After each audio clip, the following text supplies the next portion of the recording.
I hope everyone's doing well today. Thank you for taking your time and letting us share some information about transition this week. You may have noticed that you've been muted as you came in today and that your camera has been turned off. The reason why everyone is muted is to prevent feedback, and hopefully that will allow everyone to really hear better. Your video can be turned on if you want to. You also have, it is being recorded though, and so you have the option to adjust the name that you have written on your screen. So to do that, there's, well, I can't show it anymore because I have my toolbar set up differently now. But there's these like 3 buttons that should be available to you, and if you click on them, it will let you adjust. Wendy is really good at explaining it, so I'll let her hop in here and tell you how to do that right now. Yeah, we can put it in the chat, Michelle. Oh, perfect. Okay.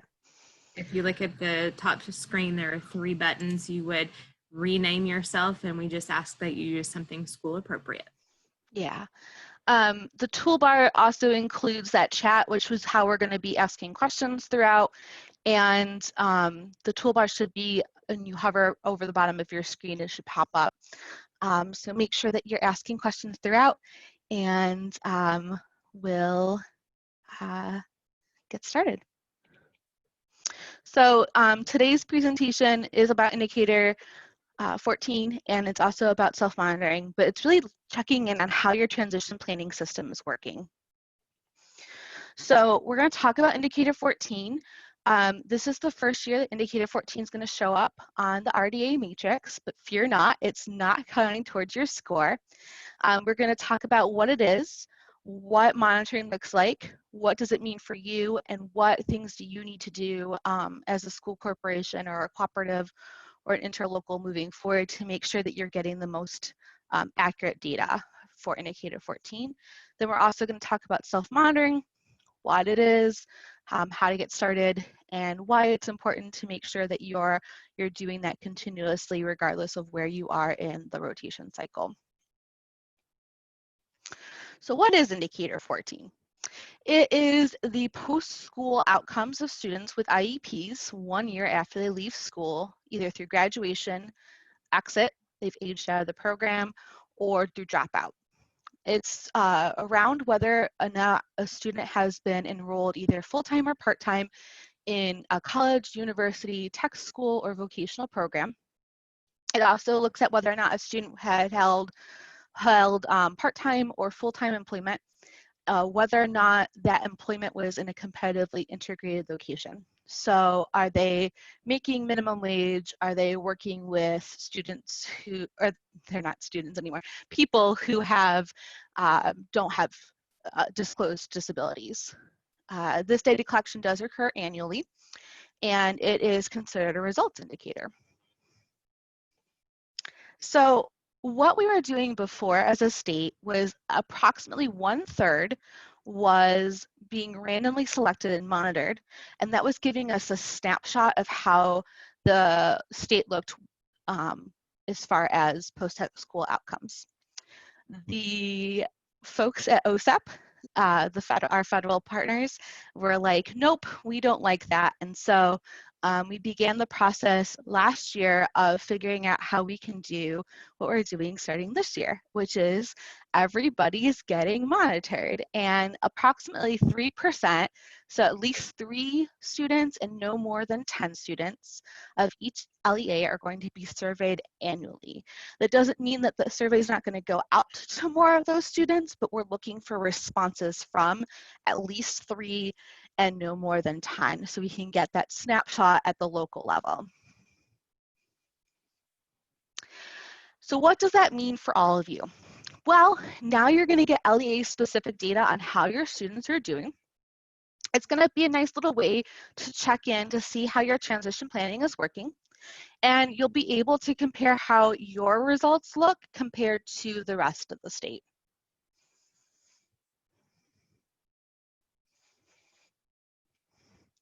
I just want to clarify, so There was no maximum of 10. So there was a minimum of 3 that was done.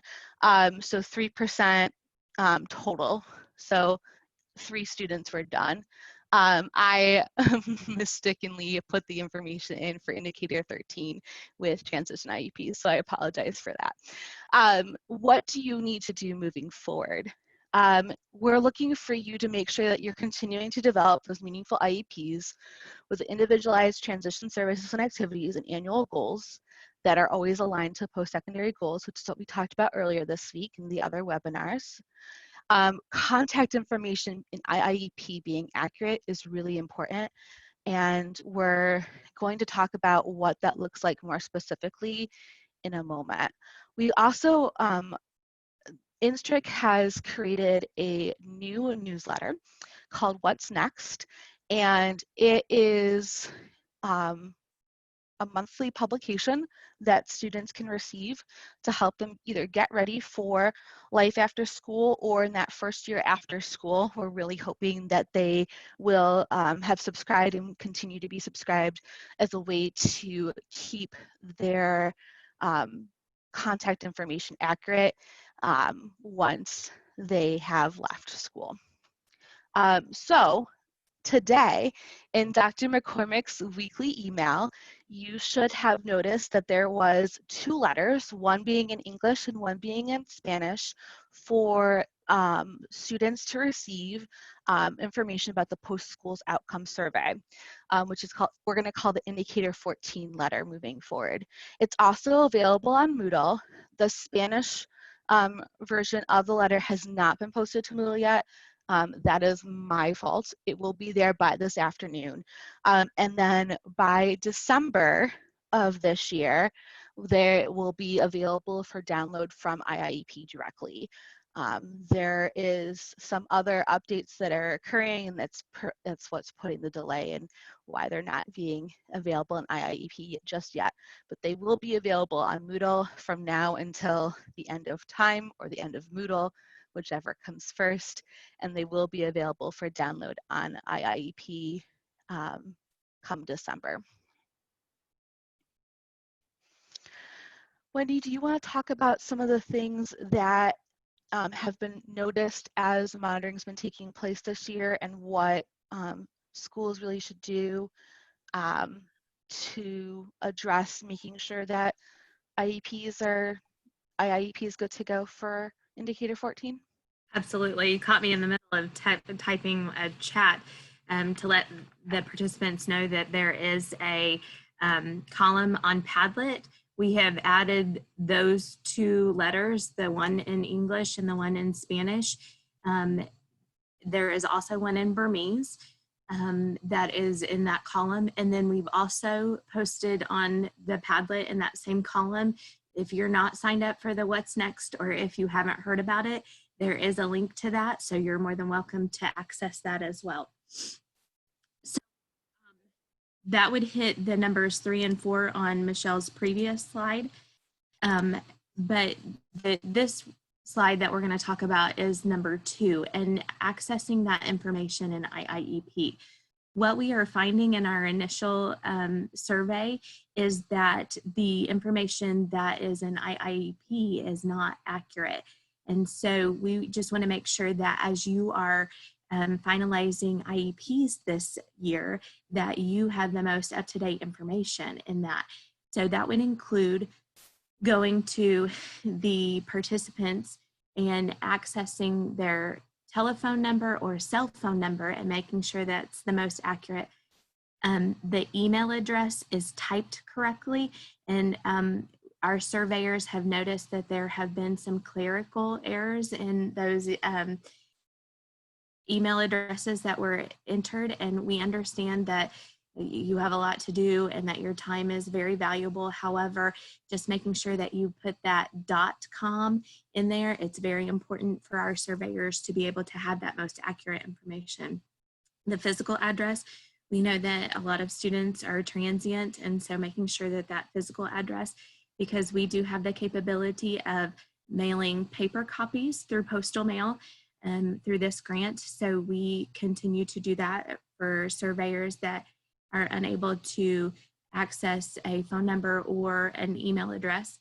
And then make sure that you review all of the person's contacts that are listed, because what we are finding in our initial survey this year is that there are many contacts that are in there and that they are not the most up-to-date contacts for that student. So when we look at an exit student and there are 4 or 5 contacts, we may have contacted all of them.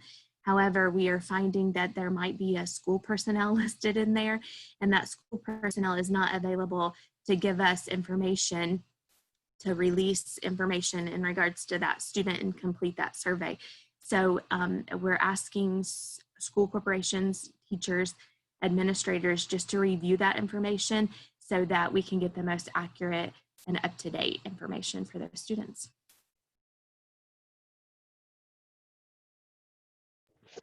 Thanks, Wendy. Yeah. So, yeah, it's really important to make sure that that contact information in IEP is up to date, because that's how the surveyors are going to be able to reach out. In addition to using the information that we have from the newsletter, the What's Next newsletter. But if we don't have an accurate physical address, or if they didn't sign up for the newsletter, then this is the only way we have to go off of. So, what questions do you have about indicator 14, either how it's being monitored within RDA or how things are being collected? What sorts of things, because it's new, what sorts of things are going through your mind right now? So I know that you're going to have to type them into chat. We have multiple staff that are available to answer those questions, and we'll be able to answer some of them verbally. And you guys may be looking at us thinking, I have no idea what question I have, and that's okay too. If you would like to think about it and email the INSTRC general email box, we'll put that into chat, or I'm sure that Michelle Oja would also field any questions as well. Yeah, I'd be happy to answer questions through email as well. So I'm not seeing any questions in chat, which means that either you don't know what you want to ask yet, or we're really good at explaining the information. So I'm going to switch over to self-monitoring. We Michelle, can always come back. Yeah. this is Judith. Can I share something? Absolutely. I don't remember if you'd said this earlier, but we will be sharing back, just like we do with the indicator 13, we'll be sharing back school level reports for folks for the indicator 14 data. We are still developing exactly what that looks like, so we will welcome feedback on that kind of information as well. But you should expect this fall to get a report on that data as well. Yeah, and so just like when you get your federal poll information from indicator 13 with the RDA Matrix, you'll get your report for indicator 14. If this is your year for the federal poll, you'll get your indicator 13 report as well. They'll both be attachments to the RDA Matrix that is sent out in November. You'll also be getting your planning tool this year, which is cool. I see a question in chat. Awesome. Who will be reaching out to the families with the survey? So INSTRC is responsible for the survey, administering the survey, and so they have hired people who are reaching out and completing the survey. The survey also has been sent out through email and in some places actually mailed to families as well.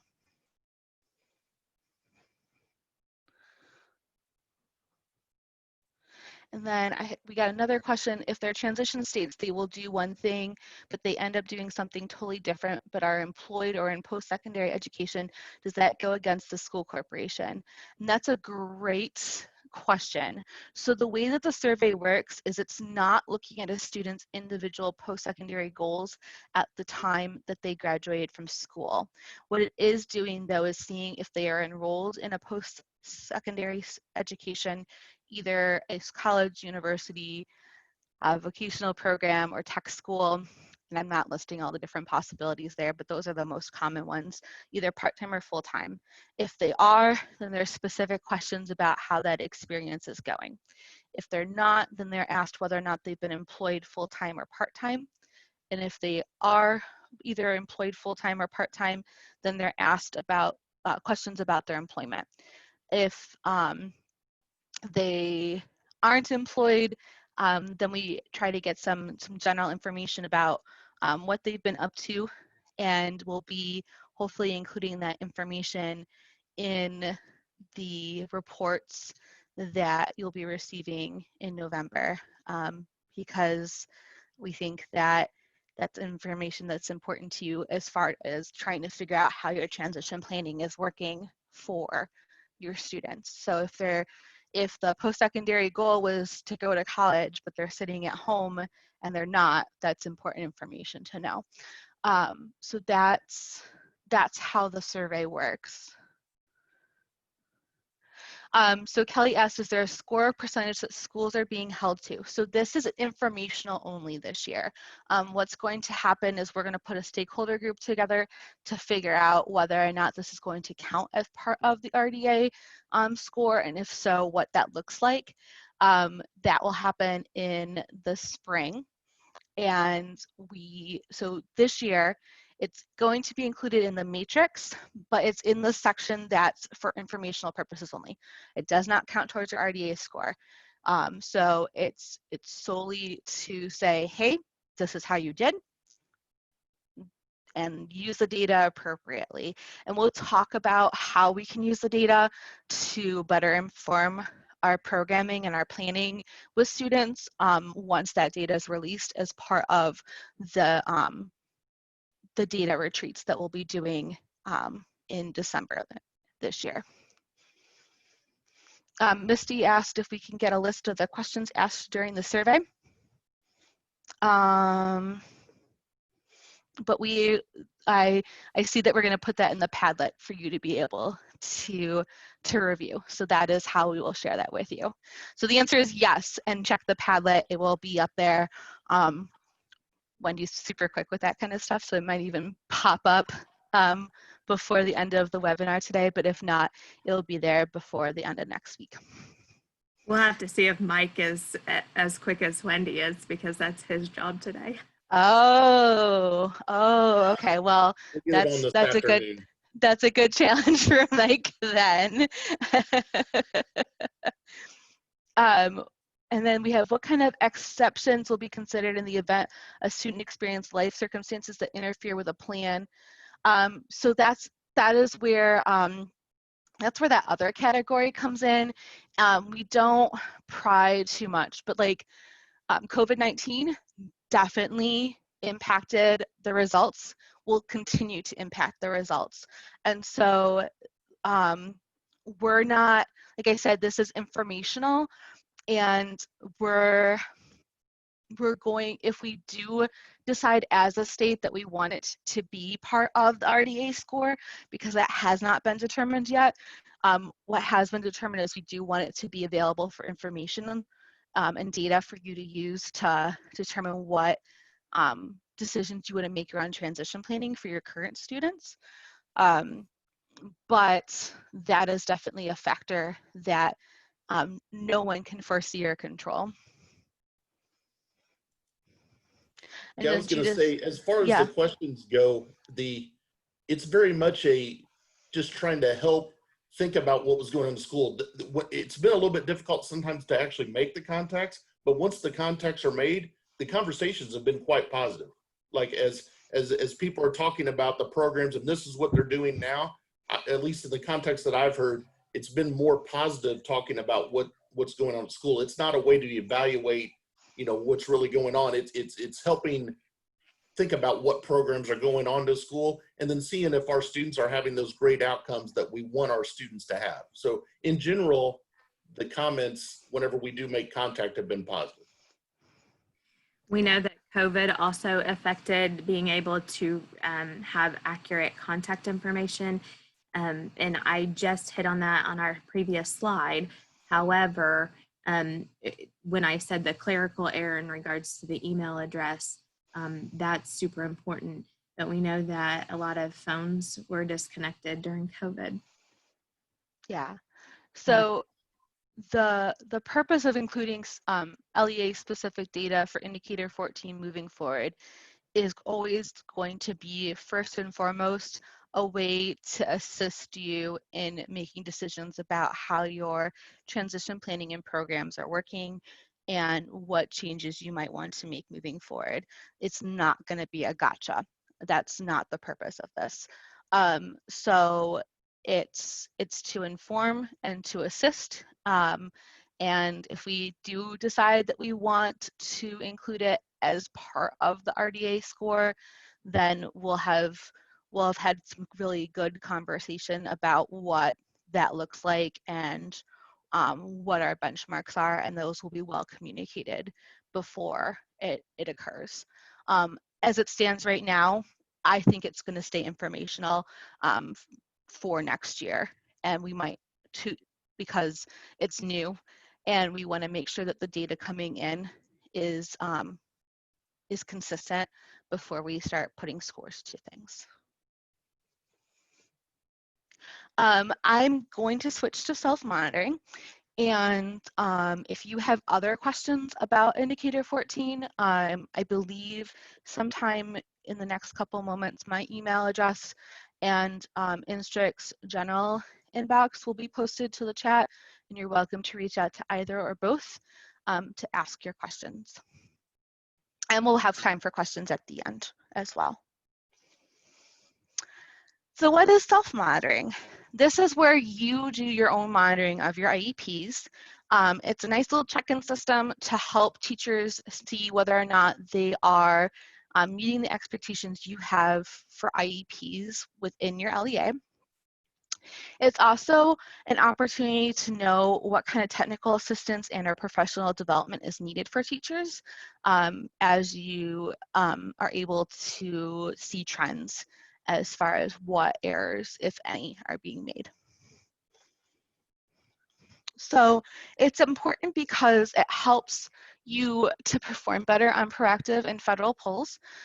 Those who do self-monitoring tend to be 100% compliant or very close to.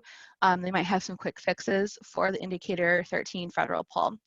It allows those teachers to make corrections prior to finalizing, and which makes it so that they're not having to reach out to families after the fact to make multiple corrections.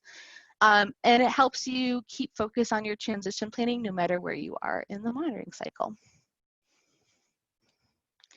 So if you aren't currently doing self-monitoring, some of the things to think about as you get started is determining how often you want to pull IEPs for monitoring. I know that there are some LEAs that literally pull every transition IEP, and I applaud them for doing that. And I don't know how I would have done that as a transition coordinator or as a department chair when I held those positions, but they find the time and the way. Others pull 1 or 2 IEPs per TOR per semester, and that's more in alignment with what I did when I was in those positions. One thing to keep in mind is that if you are not pulling every IEP, that you have some systems in place to help teachers make sure that they've got a way to check on their own to make sure they're not missing steps. One thing that's going to be coming out through Dr. McCormick's weekly email in the next couple of weeks or so, fingers crossed, is a resource guide for transition planning for the year. And in that includes some checklists for before the meeting and also before finalizing. Those checklists aren't end all be all. They're able to be modified and changed for your personal needs, but they are there and they're part of a self-monitoring toolkit that you can put together. In addition to that, part of that self-monitoring toolkit is also a Google form template that has been created, which took the Indicator 13 checklist PDF that hopefully you're all sort of familiar with, and tech developed it, and then Instric and the state took it and made it work for Indiana. And it takes that checklist and it just puts it into a Google form. And the cool thing about having it in a Google form is it allows you to be able to see trends over time and to see where multiple teachers are having weak spots, because Google Forms likes to put together graphs and charts. If your school does not use Google, Microsoft also has a forms capability, and I am working on making that Google form be through Microsoft as well. So look for that later on this fall. The thing I'd like to emphasize when it comes to doing self-monitoring is it doesn't necessarily have to be one person doing all the monitoring. Teacher leaders are great, and having them assist in monitoring IEPs is great. Also, peer editing and monitoring is great too. So having them get together during collaborative work time or professional development time and looking at each other's IEPs and providing feedback is a really great thing to do. And then, because that's the whole purpose of self-monitoring, is to be able to provide that meaningful feedback, to celebrate what's working, and to be able to figure out what can be done for solutions when they're not. So, questions about self-monitoring, and as we put questions in the chat, I'm going to bring up the Padlet.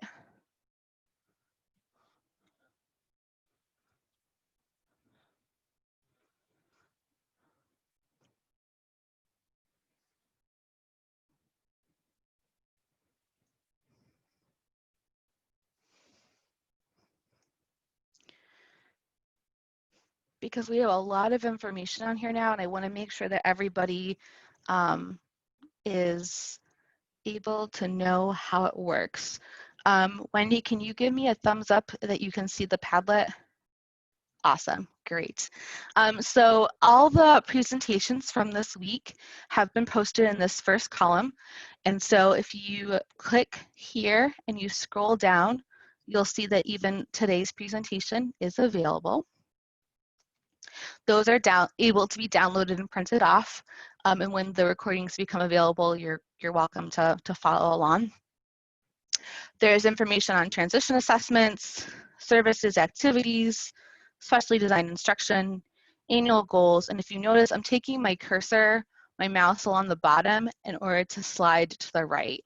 And that's going to be important because you're not going to be able to see everything that's on this Padlet at this point if you don't scroll all the way to the right. So when you're looking for indicator 14 information, it's all the way over here, along with the evaluation, which I highly recommend that you take a minute to fill out today, because that's really important since today is the last training.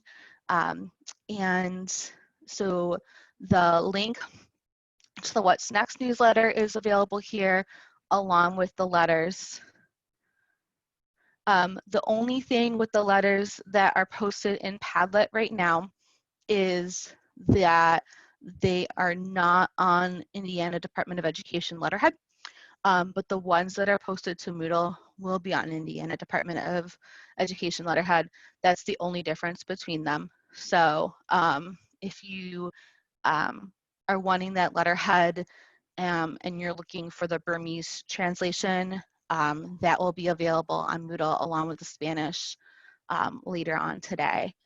We can give the ones that are, so that no one gets confused, and we'll put the post So please don't print those off. We will get those changed today. Great. Thank you, Wendy. So that's the Padlet. In addition to every, Michelle, yeah, I did post in the chat. I was able to get the, if you scroll down, someone asked for the printed version. oh So yeah, this would be the printable version of those questions that are asked. yeah. So Misty, I believe you had asked earlier today about being able to see what the questions were for the survey. That's this last link. So you will have to scroll down in the indicator 14 column in order to be able to see it. And then if I scroll just a little bit further, I want you to know that information from last year's presentations are also available in this final column, and along with some information about transition portfolios. More portfolio information will be coming out later on this school year, but with everything going on and the fluidity of the pandemic and COVID, figured we'd put out the things that are going to be impacting you all the most right away, as opposed to things that we have some time to work on. So, what questions do we have?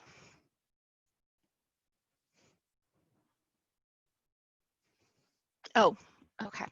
Let me just make sure that I go back to the Padlet real quick. So when you're on Padlet and you scroll to the right, I just want to go over this one more time. So at the very bottom of the column, so to access be able to scroll on the column, it's to the right of each column.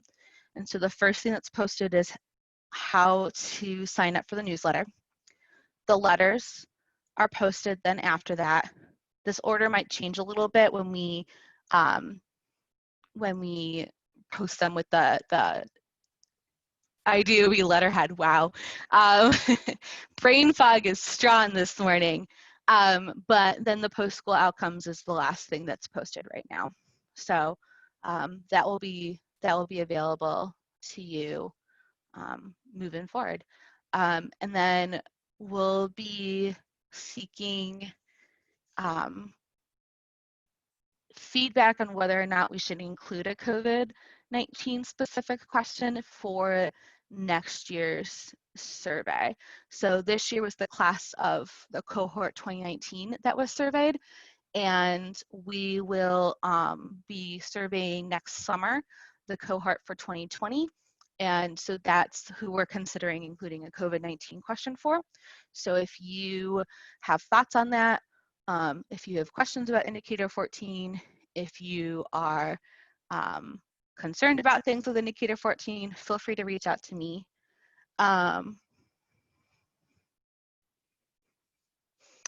We don't want to give out, so I got a question about a teacher giving the survey during a conference. So this survey has to occur 1 year after a student leaves school, whether it's through graduation, exit, dropout.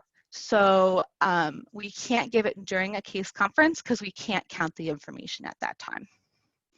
But what we can do is we can give those indicator 14 letters out so that families are aware that the survey is coming once the student leaves. And so juniors and seniors, juniors so that they can start to get the newsletter and get that information that's being shared through the newsletter. Seniors because they're going to be leaving. So if you have super seniors, your students who are participating in 18 to 22-year-old programming, then towards the end of that programming is when you'd give out these letters. For your students who are graduating in a typical 4-year track, that would be your stereotypical junior and senior year.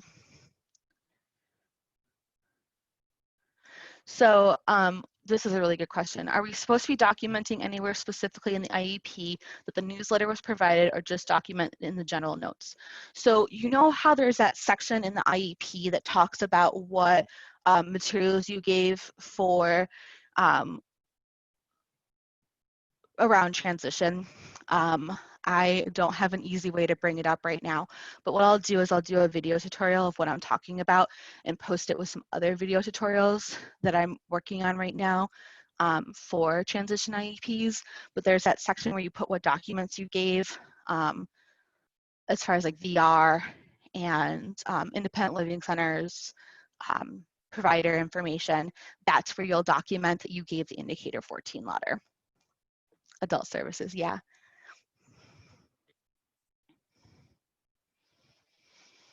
So I was asked, will the DOE email the survey 1 year out? Hence the contact info is super important. Yes. So Instruct is our contractor, our vendor for the survey. And so they're the ones who are taking the lead on actually contacting. But that is why it's so important to have the correct information in IIEP, because what we do is we pull that contact information from IIEP 1 year after the student has exited, and we give that information to the people who are conducting the collection of the survey responses. And so if there's a comma instead of a period for an email address, if there is a physical address that is no longer accurate, if we have school personnel who wouldn't be able to get a hold of the student listed as a contact option, those are all things that are going to prevent us from being able to potentially reach that student and get their information. Hey, Michelle, this is Judith. Yeah. I just wanted to, let me bring my mic down, that'll help. I just wanted to mention that that letter that comes out that tells them that the survey's coming and tells them about the newsletter. It has in there a link, but it also has a QR code. So if you are in that final case conference meeting, you know, one thing that would be helpful to families is to help them get signed up for that newsletter, because the sign up for that newsletter also asks if they are a parent of a child who has left school or is currently in school. And so that we can also ask about their preferred way to receive that survey, if they would rather us call them or mail it by email or postal service. So that's, you know, if at all possible, it would be helpful, and I know it's difficult, especially if we're not seeing folks face to face, you know, to help families to understand, you know, that you can scan that, or even if they don't have the ability to scan it, maybe they don't have a smartphone, you know, somebody can help sign up a family, I guess is what I'm saying, as a part at that case conference. That could be one of the activities, as opposed to just handing that letters, to help them go through that sign up process. Yeah, that's really good to point out. Yeah, so if it's their final case conference, if it's the last time I would encourage you to make sure that they have signed up for the newsletter so that they can indicate as part of those questions in the sign up how they would like to receive the survey in a year's time. And we ask for their current contact information through there as well. And so this is one of those things that, as if we get folks signed up for that newsletter, originally our goal was that, you know, quarterly we would say, hey, is this still your current contact information? Remember, we're going to need to reach out. You know, we may want to reach out to you in a year for a survey. So that way we can try to keep up with folks, is kind of the goal with that newsletter as well. Yeah.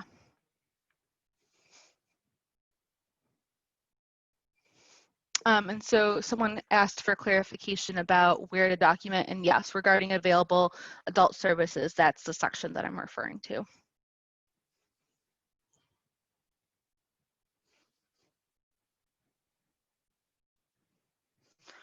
What other questions do we have? Anyone have any questions about self-monitoring? That's not really the new thing today. Indicator 14 really is a new thing.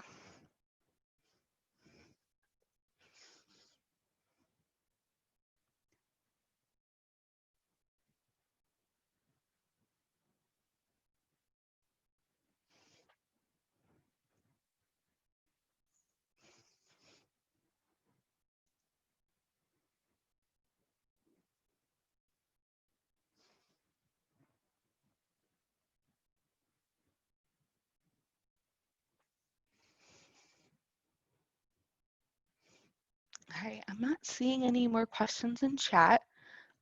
If you have questions, please feel free to reach out. We definitely want to make sure that your questions are answered. In the presentation today, the last slide has the different things that we've referenced, the indicator 14 letters in English, the what's next subscription link, the self-monitoring Google form, the indicator 13 checklist. I'm going to put up my email address so that you can see it one last time. And thank you all for coming and joining us this week. We've really appreciated it. Yes, for sure. And make sure if you have not filled out the evaluation for our regional trainings that you take the Qualtrics survey and connected to that. It will also take you to a link where you can get the certificate for your time. Yeah, so if you're looking for PGP points, make sure you fill out that evaluation.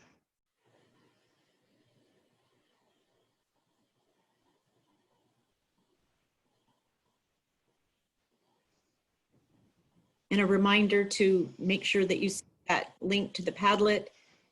We will put as many resources as we possibly can that we've discussed today, as well as all of the resources from the previous trainings.